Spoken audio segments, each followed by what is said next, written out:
Assalamualaikum warahmatullahi wabarakatuh. Perkenalkan, nama saya Elsiani dari kelas 2A Prodi D3 Kebidanan Poltekkes Kemenkes Kendari. Pada hari ini saya akan menampilkan sebuah video tentang materi hormonal replacement terapi. Bagi teman-teman semua yang penasaran dan ingin tahu apa sih itu hormonal replacement terapi, silakan nonton video saya ya.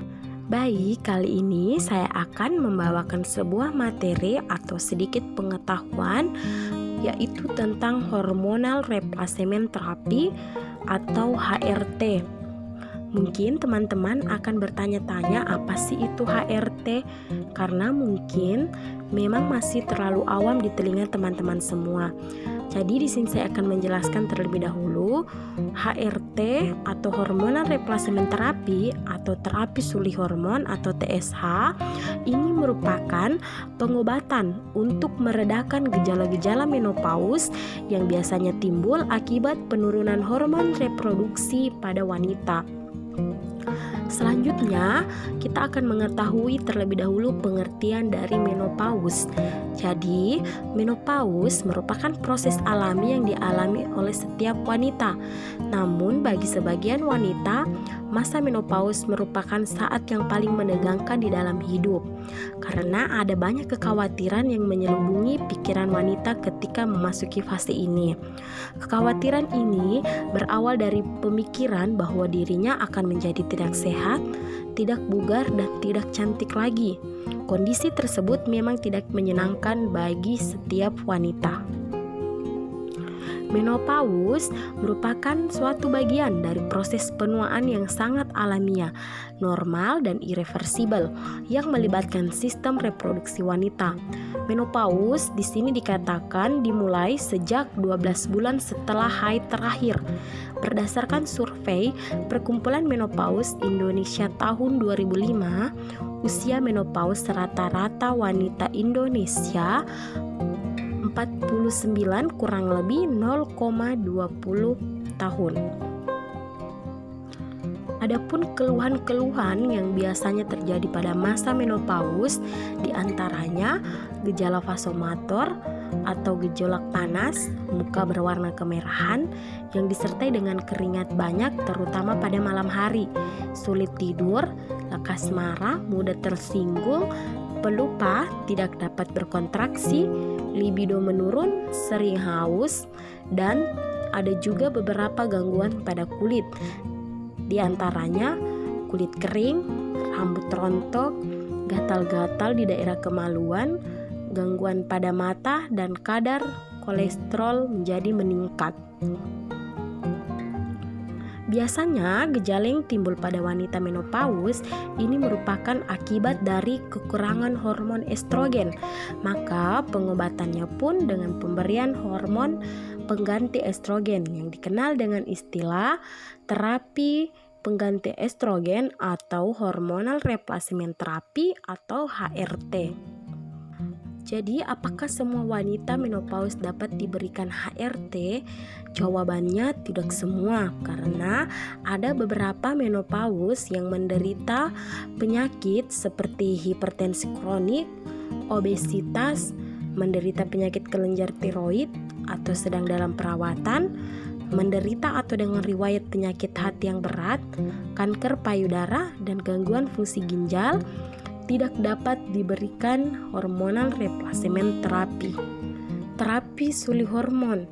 Terapi penggantian hormon biasanya diberikan secara estrogen dan biasanya dikombinasikan dengan progesteron, sehingga kita kenal dengan terapi sulih hormon atau TSH atau hormonal replacement terapi, dengan harapan agar dapat meningkatkan kualitas hidup wanita menopause, yaitu mencegah dampak kesehatan akibat menopause tersebut, baik keluhan jangka pendek maupun jangka panjang. Terapi penggantian hormon dapat diberikan atau digunakan pada wanita yang sudah mulai mengalami gejala menopause, yaitu sekitar 50-59 tahun, dan lama pemberian progesteron paling sedikit 10-14 hari. Dan beberapa penelitian telah dilakukan pada hewan maupun manusia dan telah membuktikan bahwa progesteron memiliki khasiat antimitotik. Jadi ada salah satu alasan mengapa pemberian terapi pengganti estrogen masih sangat rendah adalah karena adanya ketakutan akan terjadinya keganasan pada payudara dan endometrium. Dari beberapa penelitian, baik retrospektif maupun prospektif yang pernah dilakukan, ternyata masih menunjukkan hasil yang berbeda-beda. Ada yang menemukan peningkatan terjadinya kanker payudara, namun ada juga yang tidak menemukannya. Progesteron telah dibuktikan sangat efektif untuk menghambat kanker payudara yang sudah menyebar jauh atau metastasis daripada pengobatan dengan tamoxifen. Dan telah terbukti pula bahwa estrogen yang dikombinasikan dengan progesteron ternyata sangat efektif untuk kanker payudara stadium 4. Ada beberapa efek samping yang mungkin dan biasanya terjadi ketika telah melakukan hormonal replacement terapi. Yang pertama, nyeri payudara. Biasanya hal ini disebabkan karena estrogen yang tinggi, sehingga penanganan yang harus kita lakukan yaitu dosis estrogen yang diberikan kita perlu turunkan, meskipun dapat juga disebabkan oleh dosis progesteron yang tinggi, tetapi biasanya ini jarang ditemukan. Yang kedua, peningkatan berat badan. Hal ini disebabkan karena retensi cairan, karena estrogen dapat menyebabkan retensi cairan.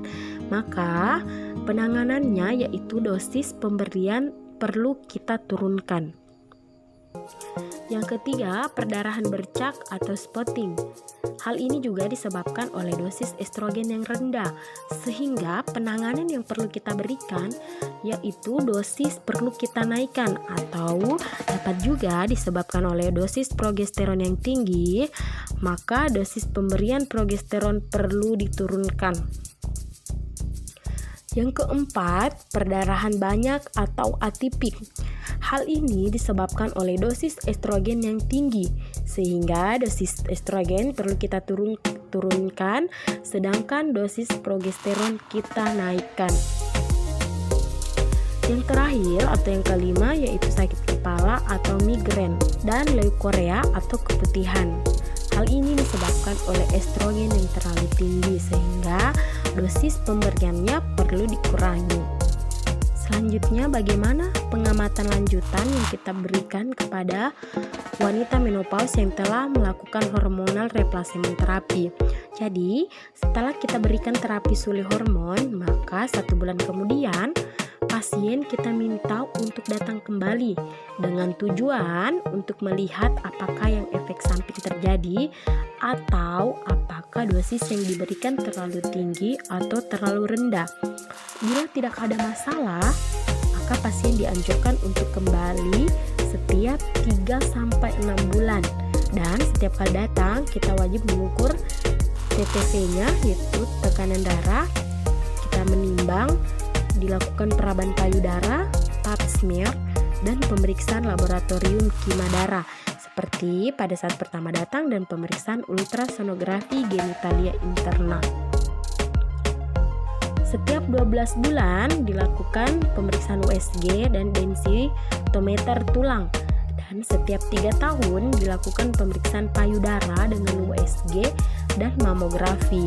Dan perhatian khusus dan pengawasan lebih ketat perlu kita berikan kepada wanita pengguna terapi sulih hormon yang keluarganya menderita kanker payudara.